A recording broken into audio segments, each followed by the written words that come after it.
Hi everyone, my name is Arturo Won from the Lithium Grid.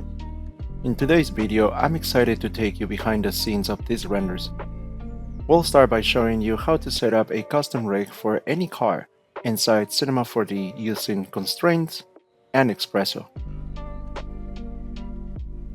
Throughout this tutorial series, you'll learn the basics of Espresso and rigging, and you'll also discover how to use the new Cinema 4D car rig preset to streamline your workflow. Let's dive in and get started.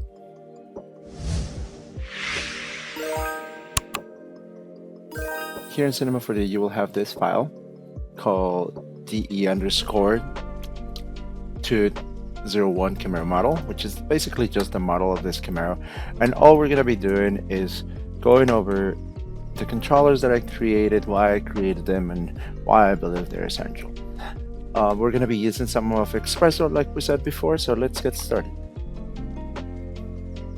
First of all, we're going to take care of the hierarchy. In this case, this will be the most important thing to do in order for me to start isolating certain objects that are going to be rigged separately or not.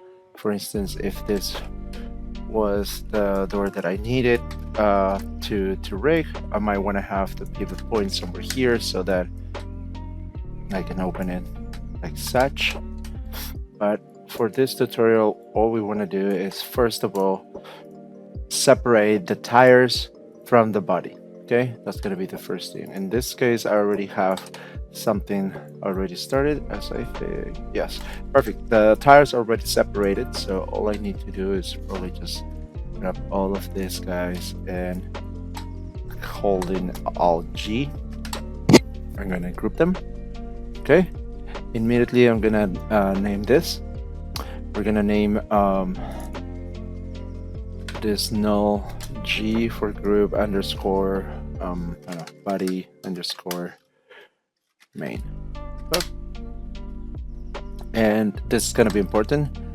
And one of my side views here, I'm gonna make sure that this pivot point is right at the middle, somewhere around here. Okay, and I'm gonna show you what this is gonna do. Basically, this is gonna be controlling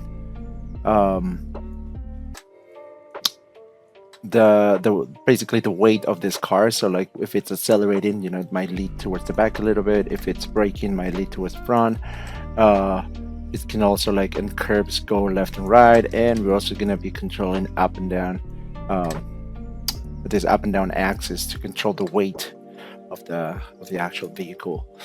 And as for the tires, let me just isolate one of these ones and let's go over what do we have here. So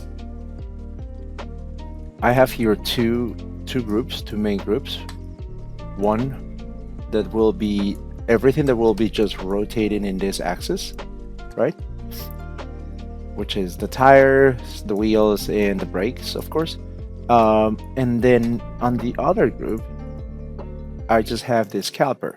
Now, the reason why I have this separated is that I already anticipated that the main group here I will be controlling the y-axis here to sort of like steer left or right depending on the animation they want to go for. However, if I were to do that and then I were to also control this other axis, in certain occasions we can go into gimbal lock. Let me see if I can explain what gimbal lock is real quick. If I were to enable here, I'm gonna go and enable my rotation tool, go here to my parameters or my attributes window here and enable the gimbal rotation. You will see that if you were to move certain parameters, like like if you were to like rotate this wheel on certain axis, nothing is quite changing. But if I were to rotate this, for instance, on the y-axis, now you can start seeing how this axis are actually moving. And what is happening now is that here where my z-axis would have been, now it's no longer gonna be there, which will in animation give us weird results, right? And in rigging, that's called it's a problem that they refer to as gimbal lock, meaning two axes have been they're overlapping, and therefore there's no more there's no more flexibility when it comes to that. So in order for us to avoid that, all you need to remember is that it's easier to separate these groups. I'm sorry, separate these axes, I guess, in different groups. Uh, like I said, this will be just a hitch, and this group will just be controlling, I guess, like the acceleration, the actual rotation of the wheel. That has been done for all the other parts, and I've tried to have a consistent naming convention for all of them, as you will see them here. Tire RR for rear right, and then depending on if it's on the left or right tire, I'm also specifying that. Okay, so as far as the model that you need to create, this is it. You will have all your entire body in one big group, and you will have all the tires in another big group, and then you're going to separate each of the tires in 4 different groups. Each group will have the caliper and the wheel and brakes and disc brake. It's going to be all in one single room so that we can quickly animate all that together. Now the last thing, let me think. Let's also make sure that we have a group for the steering wheel here. It'll be nice to control it. So I want to make sure it's this where it needs to go.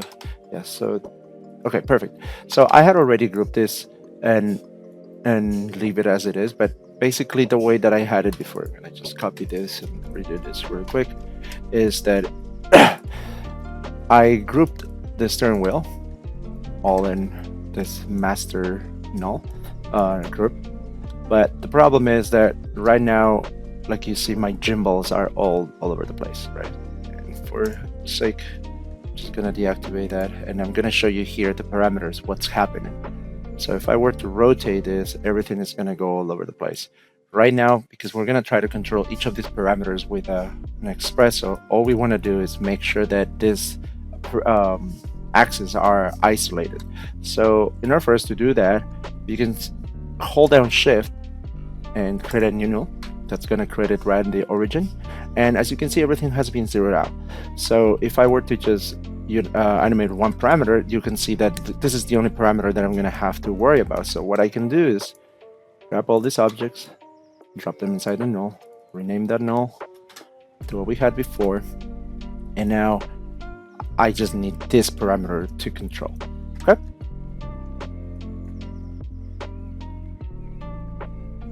In our next video, we'll dive into creating controllers and establishing their hierarchy. We'll also put our first constraint and espresso tag into action and cover some basic rigging principles.